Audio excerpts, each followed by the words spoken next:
America மற்றும் தென்கொரியா இணைந்து மேற்கொள்ள உள்ள கூட்டு ராணுவ பயிற்சிக்கு வடகொரியா கடும் எதிர்ப்பு தெரிவித்து எச்சரிக்கை விடுத்திருக்கிறது. இந்த கூட்டு பயிற்சி தங்களுக்கு எதிரான போருக்கான ஒத்திகை என்று சாடியுள்ள வடகொரியா, தங்கள் நாட்டின் பாதுகாப்பை உறுதி செய்ய தற்காப்பு உரிமையை பயன்படுத்தப் போவதாக தெரிவித்துள்ளது. இதனால் அந்த பகுதியில் பதற்றம் அதிகரித்துள்ள நிலையில் வடகொரியா மீண்டும் ஏவுகணை சோதனைகளை நடத்தக்கூடும் என்று எதிர்பார்க்கப்படுகிறது.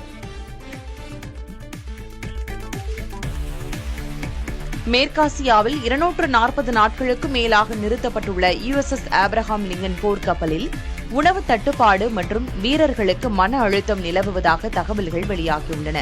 அமெரிக்க நாடாளுமன்ற உறுப்பினர்கள் இதுகுறித்து விசாரணை கோரியுள்ள நிலையில் லிங்கன் கப்பலுக்கு பதிலாக USS ஜார்ஜ் வாஷிங்டன் என்ற புதிய விமானம் தாங்கி போர்க்கப்பலை அமெரிக்கா மேற்காசியாவை நோக்கி அனுப்பி வைத்துள்ளது.